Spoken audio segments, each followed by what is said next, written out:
Tony.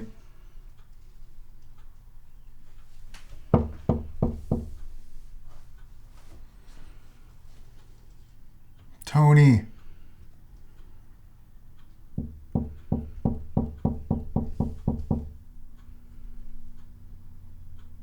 Come on, bud. Open up.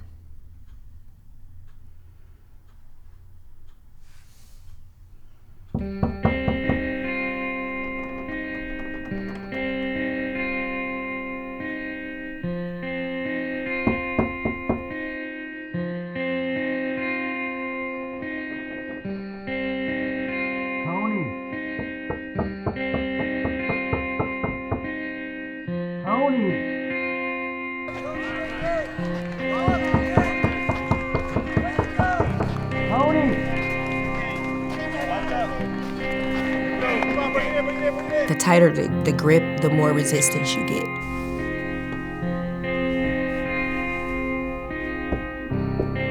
Tony. You know, you don't really realize it in the moment. You have only good intentions. But in the long run, you're actually hurting your kids.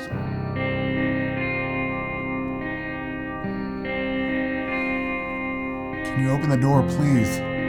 I was a dinosaur of a dad.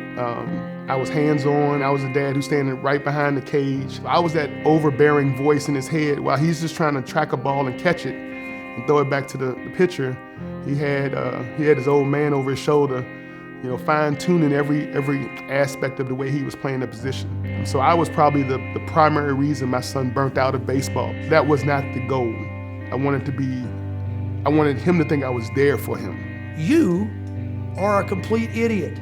That's an adult major league season. You're ranking individual kids and individual players at that point in time. That's a lot of pressure. They don't get how much pressure we have. You have to get that grab ball. That's like so easy for you.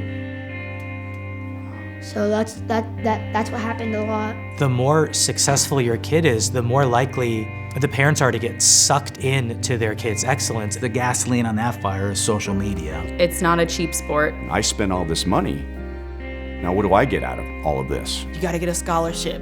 You gotta get recruited. Scouts are coming to this game. Putting kids into a fight or flight mode is, I think, a real danger. He started having panic attacks. Suicide's a really difficult thing to talk about. It kind of felt like I was being coached by Gordon Ramsay sometimes. There are some coaches that will stand on the sidelines and be like, what are you thinking? You know, this is not college sports. I don't know if it's the coaches. I think that it's mostly the parents.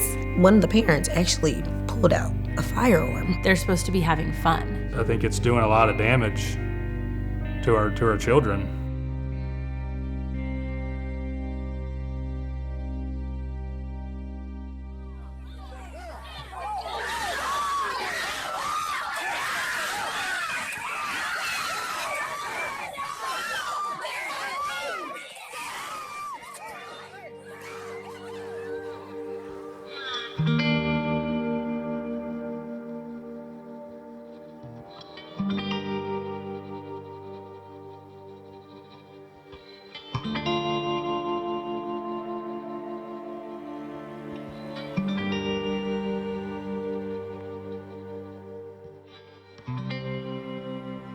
You know, one of the things that always stuck with me is you said, so who's the real villain? You know, is it the coaches? Is it the sport? Is it the parents? It's everybody.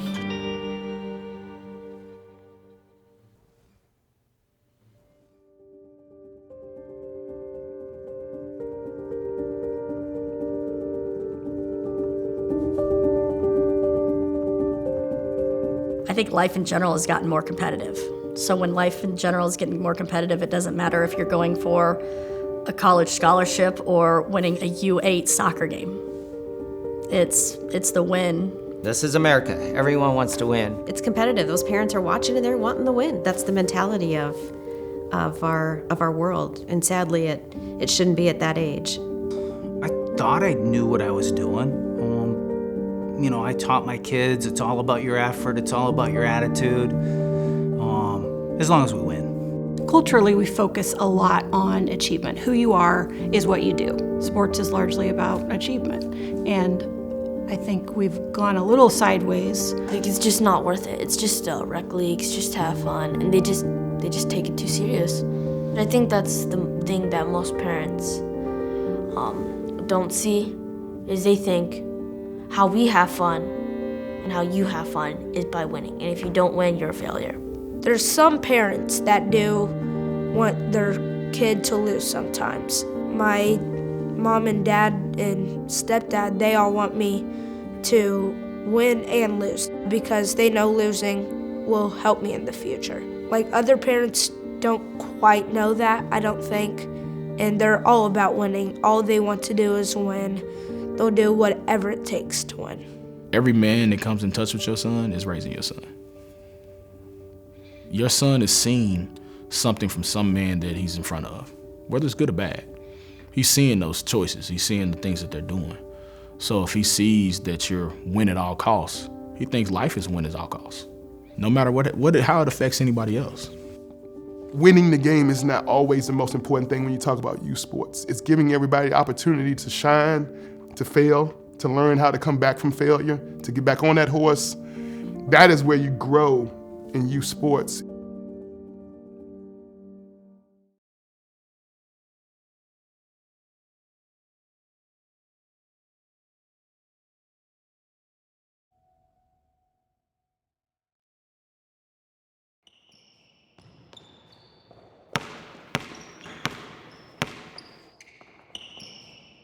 I'm at the free throw line right now. My friends, my parents, my coach, they're all putting all the pressure onto me to make this shot.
You know, I think the problem is we're expecting a lot from our kids. We're expecting a lot in school, we're expecting a lot outside of school, we're overscheduling them, we're expecting them to cope with stress and homework and all of that comes along to them, as well as their peer relations. We just have really high expectations for our kids. And I think that's a good thing on some level. We want the best for them, so we have to set the bar high and we want them to do well, and oftentimes we want them to do better than we've done in our own lives.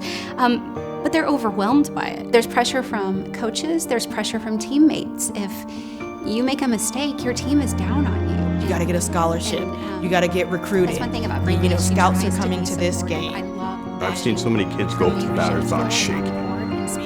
They know that there's a lot riding on it, not just like what their parents think of them, but their money. Just trying to hit. Some kids only go to half of each practice because they have to get to the next practice. As kids age, their obligations at school increase.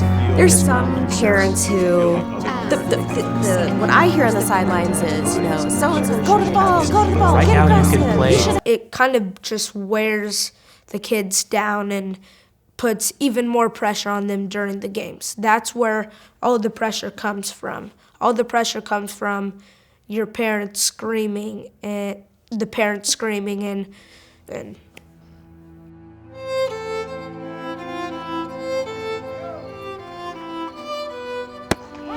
Focus on the batter! Don't look at me! Don't look at me! You focus on the batter! Shaking your head. Don't you shake your head at me! Tony! Tony! Get your head in the game! I'm tired of this! You've let every single ball by you. I shouldn't have to tell you this! Wake up, Tony! Come on, man! What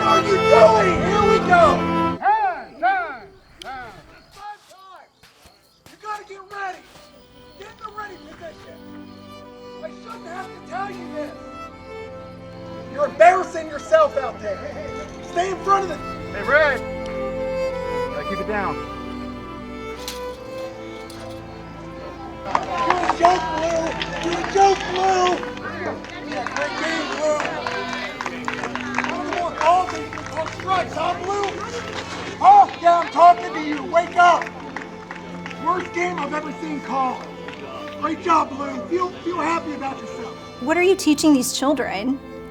If you can't keep control of yourself and if you are putting so much weight on this game. It's almost as though they don't recognize that these are still children. I'm embarrassed because, I mean, that's our parent that's jumping up and down screaming at these poor kids. Kids have seen their parents get kicked out of games, and at their emotional capacity, they don't have the ability to know what to do with a lot of that. I didn't want to watch. I just wanted to sit on the bench and talk to my friends that didn't want to watch either. There is actually a father on my son's team that I try not to sit by. I keep saying dads, man. I've been in the stands where moms are like vicious. But I always tell myself, I start off the game like, I'm not gonna say anything. It doesn't work. It never works. Even when I'm trying to help him and I think I'm helping him, get up in the box or, just wait on it, he will turn around and be like, shh. I don't understand why we do that, but we do. It's just human nature.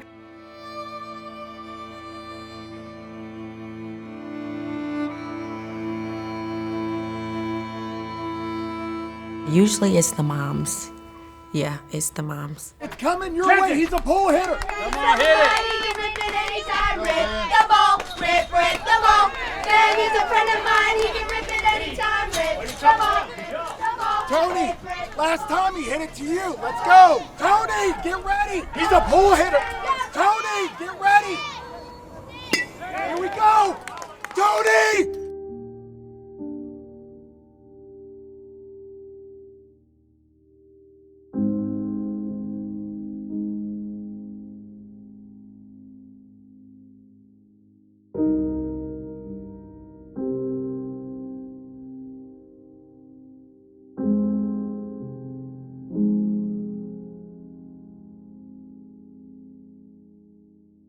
We see this all the time. Go to any sport and watch the kids on the field. They're constantly looking at the stands.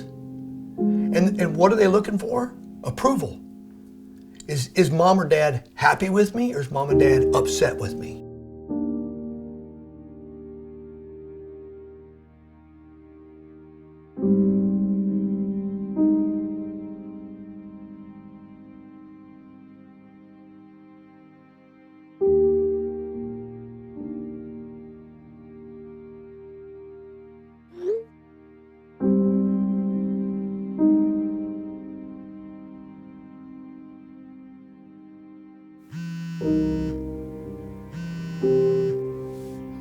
They don't want to ride home with you.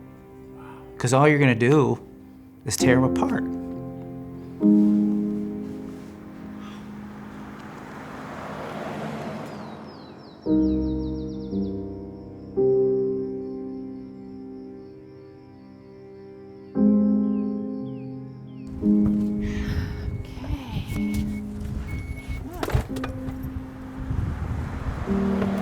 Not your best, bud, was it? How do you think you played? I sucked. Yeah, you sucked. You failed. I don't know what you were thinking.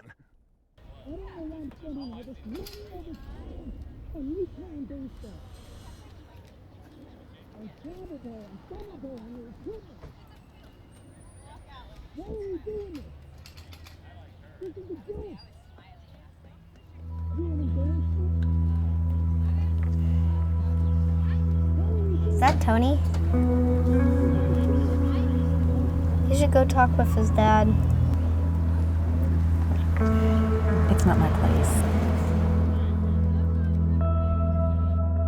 There's a meme on social media, you can't hurt my feelings because I used to ride home from ball games with my dad. Yeah. Tony, we've spent all this time, all this energy for you to improve, for you to get better. It's not helpful for them to have a conversation in that moment because emotions are running so high. My youngest son, who's 14, told me, he goes, you know, Dad, I would come home from games with you in the driver back passenger. And I did that because you couldn't see me as well in the rearview mirror. Oftentimes what happens is what's called an amygdala hijack. Our bodies are triggered and set to protect us, and that is what's functioning more than using our thought process. And when you're in a fight or flight response, you're not growing, you're not absorbing, you're not connecting. When you think of continuous trauma, the ability to develop coping skills to help yourself through life challenges, they're not able to pick up as well. And so what happens is we do develop mental health disorders. And when we think about mental health and 1 in 5 adults having a mental health condition, the majority are experienced in childhood. All of that criticism, all of that coaching I was going to do in the car, do you really think they were listening to me anyway? All it was doing was ruining my relationship with my kids. The kids didn't want to be with me. I mean, that's the opposite of why I'm coaching. Just chill. Like, it's just a game. I can have my bad days and I can have my good days. So you should be happy either way. Because I already have enough pressure that I put on myself, and I don't need more pressure from other people. In Major League Baseball, when the game's over, there are 10 minutes before the media is allowed in the clubhouse. And at least 10 minutes before the manager addresses the media about the good and the bad of every game. So if grown men at the highest level of their sport need some time to cool off, well, maybe our kids need longer than 10 minutes. And I think also about what we do after kids win a game, how we have rituals. Oh, they won, let's go get ice cream. They lose, let's have that really dark, somber conversation in the car on the way home about what went wrong. And what if we shifted that and we did ice cream after every game, no matter what? Let's just be the taxi driver or the Uber driver and drop them off. Let's let the kids have their sports back. And let's stay out of their way. There are 6 words that parents need to say to their child after a performance. And those 6 words are, I love to watch you play. After every game, I only focus on the positive things that the kids did. And then when they come to me to tell me what they felt they did wrong or didn't do to the best of their ability, that's when I give comments. And you don't have to, even when they want to talk about it, you don't have to say anything. You always think, if I just said one more thing to my child, or if I just told them, this aspect, then it would make a difference. We're starting to realize that no, it's not that one last thing. Create an environment where they can just feel free to share what they're thinking. We started something in my house, and I wish I'd have started long ago, but my kids now are at the age that I wish I'd have started when they were 3. But when they come to you with something, I wish I'd have said then, is this a listening moment? Do you want my advice? Or do I need to fix something? Let the kid decide what they want from you.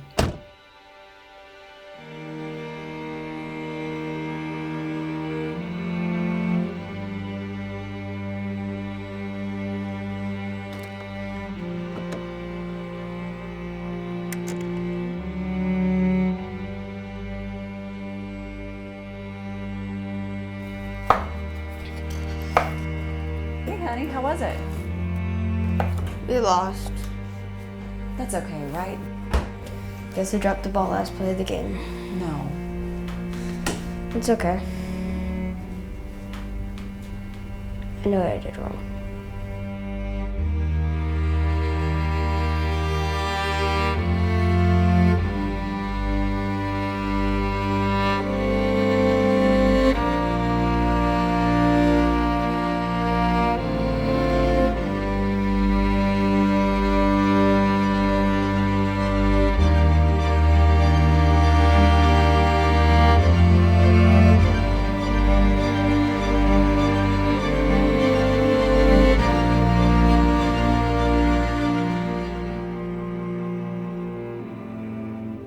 As children go through different childhood trauma experiences, we get what's called arrested development.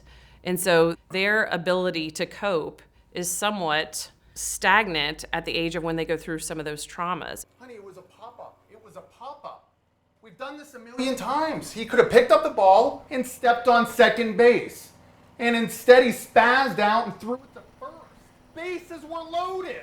What's the point? What upsets you about coaches and parents? Like, what upsets you? What makes you mad?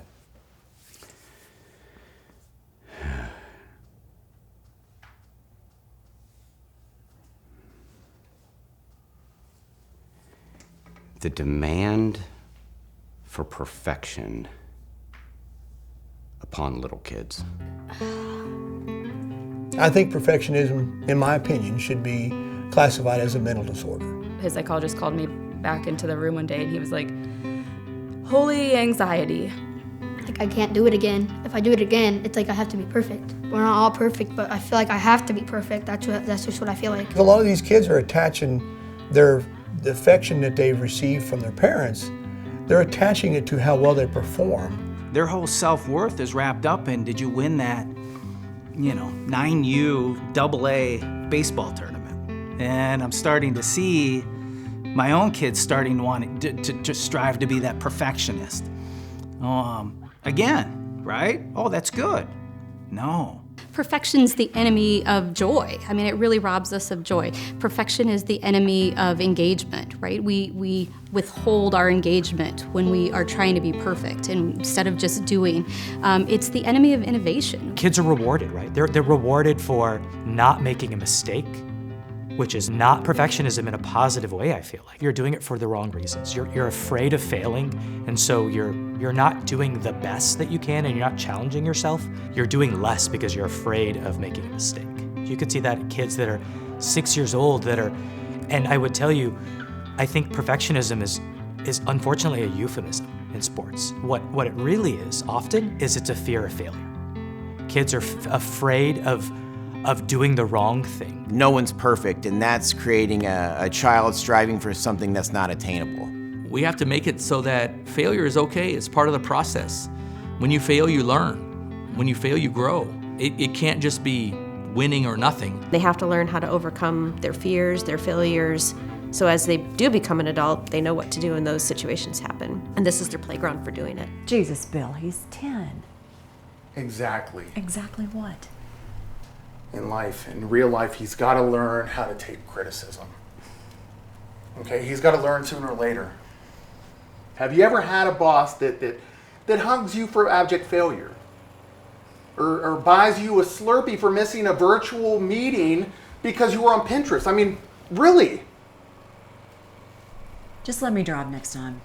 Before, when kids were playing sports, it was all about, good try and good effort and, you did this really well today. Everybody got a cookie.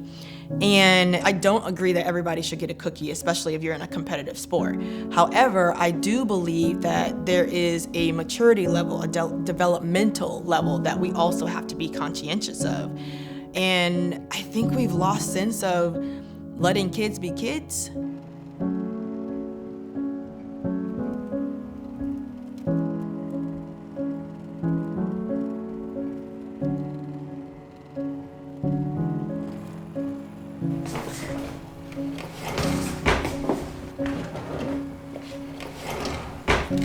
Hold that for a sec. Oh, come on. Just hold it.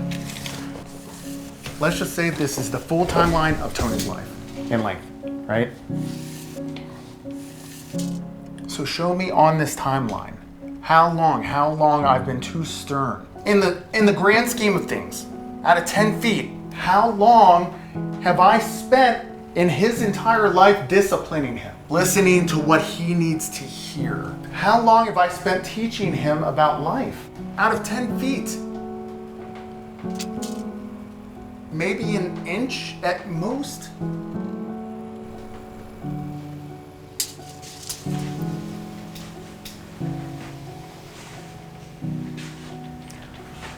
Half. Are you kidding me? Whatever your perspective is, this is how he sees it. Tony is 10. Perception is reality, and for children, you can tell them 20 positive things and one negative, and all they might remember is that negative. I'm just trying to show them how to go through life. My kids, what my husband thinks of whatever they're doing, matters a lot to them. So any little instance where, he would show, disappointment or whatever, they would take it so to heart. The things you say can literally define the course of their life. It concerns me that we're creating a generation of kids who are kind of hardwired in the most basic sense to experience stress differently. The pump is primed, your brain is primed, and the more stress and anxiety that's created, the less of a trigger you need to send those brains into that cascade that can be so dangerous.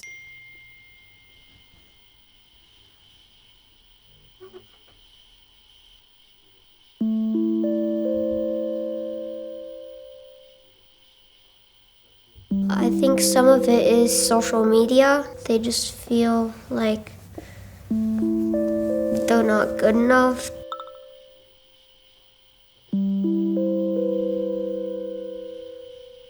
Those pictures that the team posts get like spread around, reposted on stories, posted like everywhere. And so if you're not ever on those, I'm sure it can affect your position and popularity and just, overall health, like mental health. Like I wouldn't feel too good if I never got posted.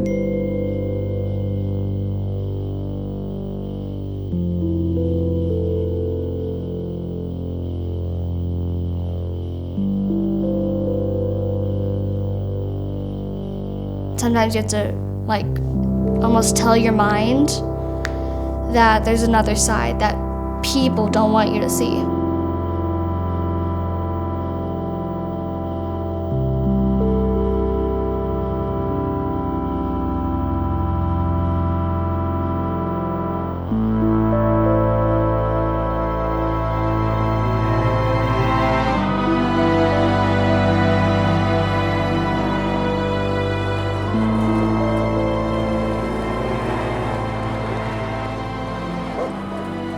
I coached this kid when he was younger, and then as he got to high school, he stopped playing baseball and was focused on basketball.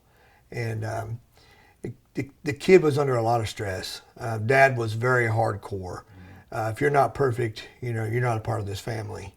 And then his junior year, he kind of ran into a hiccup. He got suspended from the starting basketball team. He had a girlfriend that decided that she wasn't going to date him anymore because he was no longer a starter on a varsity team. And she literally told him, "I don't date losers."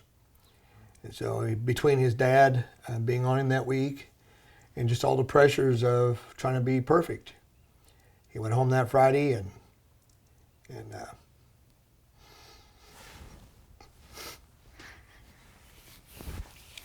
So then you went to his service. And what did you say to yourself? I'm part of the problem. The light switch went off. The first time that I'd seen one of my former players lying in a casket, it changed who I was. I couldn't get it out of my mind. The things that I had said to him or to the team, I got to thinking about some of those things. They were brutal. Dude, we had 100 ground balls this week. That's a routine ground ball. You guys aren't representing the school very well. That was crap. If you play like that, you probably won't have a spot next year on the team. We're trying to build champions here. Have a seat. You're in. You play like that, you're not gonna play here again. Kid's over there hanging his head. I'm like, hey, don't hang your head. I look back now, I'm like, what a stupid thing to say. The kid feels bad.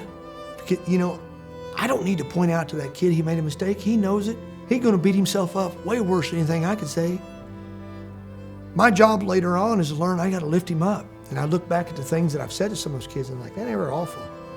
They were awful. Everything was turning against me. So I had to go to the hospital a few days before Christmas, and it kind of felt like prison almost. It was just this one little room and just a bed. They gave me tips on what to do, and they helped me on what I should do if I get these thoughts about killing myself again. The most common presenting symptoms and signs for behavioral health issues are actually physical issues. With kids, it's stomach aches. That's their presenting symptom or their first sign of a mental health issue. There's not a 6-year-old or a 10-year-old that's going to come in and say, Mom, I'm depressed. It's an acuity on the parent side or the coach's side to listen. Sleep, appetite, interest. We need to be paying attention to those early signs so we can say, hey, let's go talk to the doctor, make sure everything's okay. I told my parents immediately, right when I started getting the thoughts, I told them what was going on, and they took steps to help me. And I think if I would have waited later, I might have actually killed myself, to be honest. You have to tell someone. You have to tell someone, or it's just not going to end well. I was coaching high school ball for 6 years. And in the 6 years that I was there were 7 kids in that school commit suicide. I knew 2 of those players, and it broke my heart. At that time, I would consider myself a transactional coach, and I decided to take an about face. The industry was starting to get toxic, and I realized, I read a book by Joe Ehrman called Inside Out Coaching, and that was the first time I'd ever heard the term transactional versus transformational.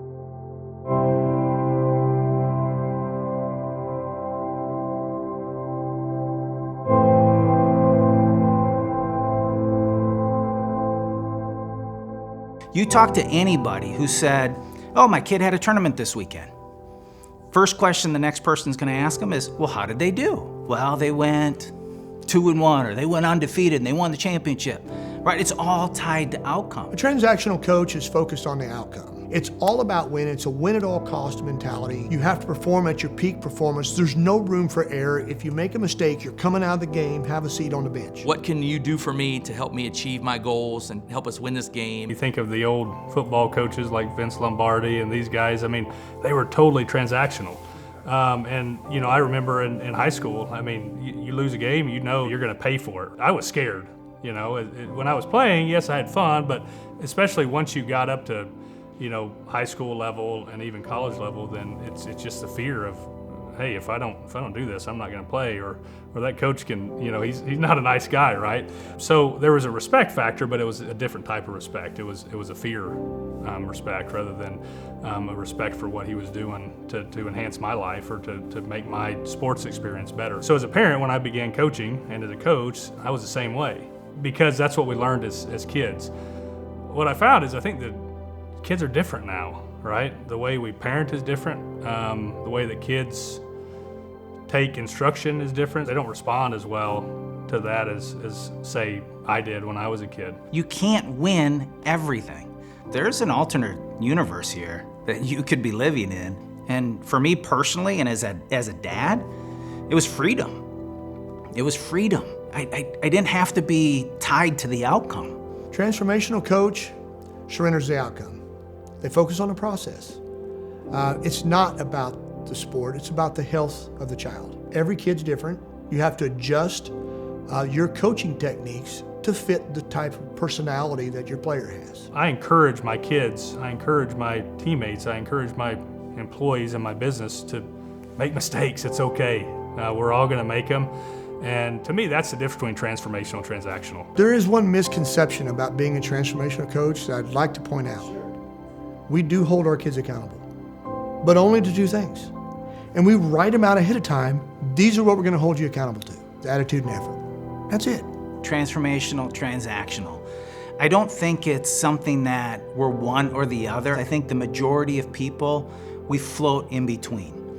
So I think it's really situational. One of the places he plays is very focused on the win and the end result. And the other place he plays is profoundly apathetic about the end result and recognizes, and at their young age, they know fully that they're gonna lose almost all the games they play and they don't care. It's really a scenario of the best thing that you can do is be creative and try something. And if it fails, who cares? Because the best players and the most successful ones were the ones that tried and failed, but that were creative and that were willing to take a challenge on. And if they failed 90% of the time that they were successful was so motivational and transformational for them that it was worth it. What happens if you guys lose? They just say, like, try harder next time, we can do this. And it still, like, feels like we won. still. Can you explain that to me? That's interesting. Like the way that they like support us, like it's like they would have supported us the same way even if we won. So like it still feels like we won even though we lost. They wanted to see us like happy that we were, playing this sport and we were getting healthy. I think that was more succeeding to them.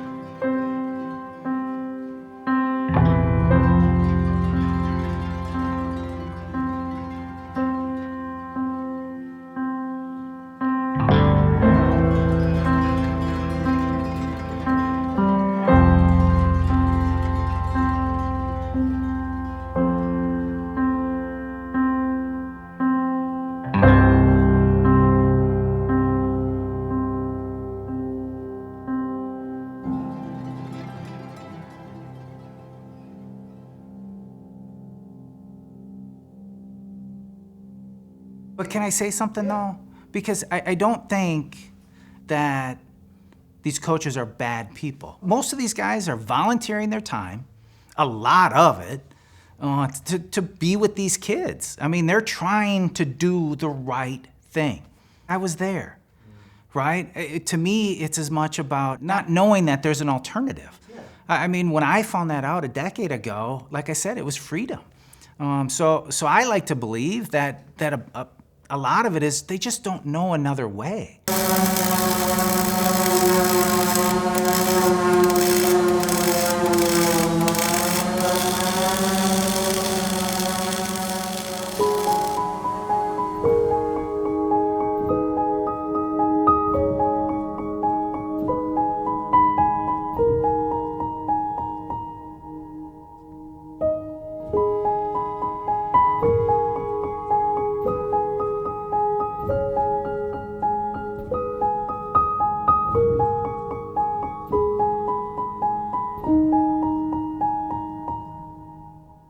Dear Mom and Dad, first I want you to know I love you, but I put a lot of pressure on myself to do good. So when you're in the stands and you yell, you're making things harder. The thing I'm most scared about is letting you down. When we drive home, I don't look forward to it because you tell me what I did wrong and I already know what I did wrong, so it frustrates me. I'm writing this because I don't know how to say it to you, but I don't want to hurt your feelings. Wow.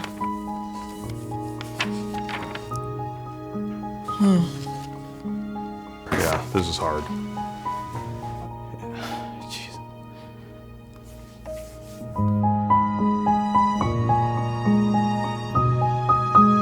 I was that kid that was yelled at on the way home for a long time. Yep. I've heard that before. He has spoken that to me. And my husband has called me out and said he doesn't want to let you down. It felt like that's what Max would write to us. Because we don't yell during the game, but when the game is over, we do tell him what we feel he did wrong and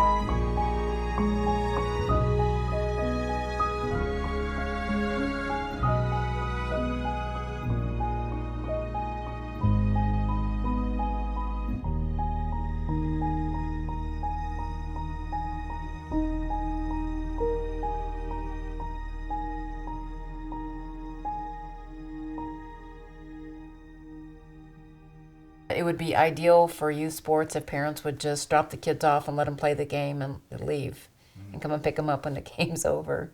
Wow. I mean, it's kind of a joke with us, but.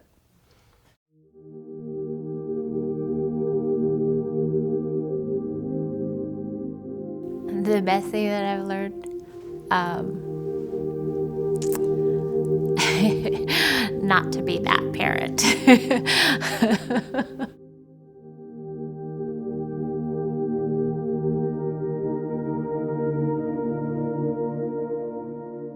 We're all trying to find the reason. What is the reason for this stress on these kids? I'm going to go back to, I think it's jealousy and greed that are just being manifested in an entirely different way.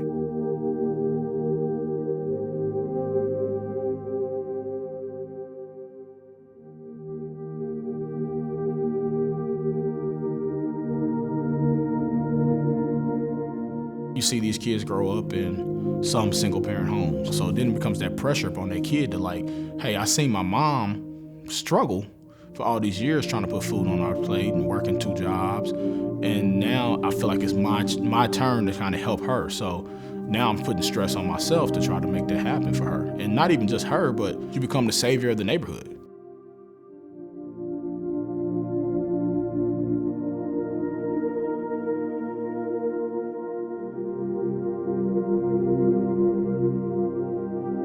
And I think the last thing any kid wants to do is let somebody they look up to down.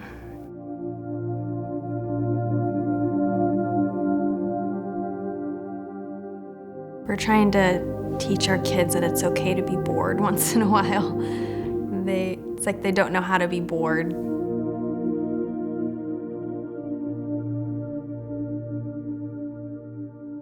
I didn't know that I was putting too much pressure on you. I just want you to have fun. And I want you to enjoy what you're doing. I'm sorry. I'm really sorry.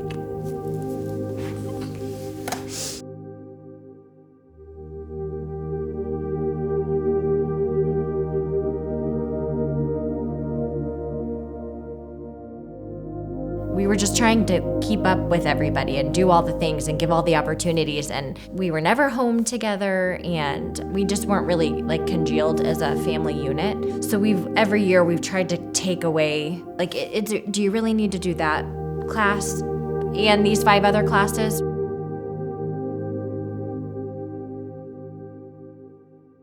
I think that's important, is to focus on, what the ball does to the athlete rather than what the athlete can do to the ball.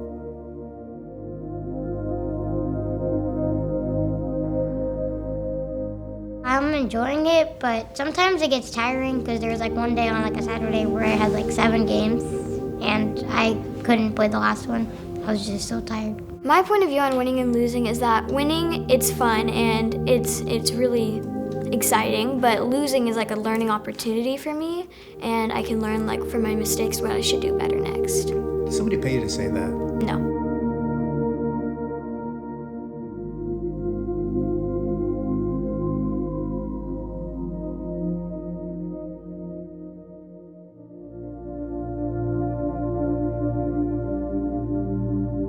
When your kids are little and they're growing up, you have visions of what you want them to be and what they're gonna be, and that doesn't always work out, and you just have to be okay with that.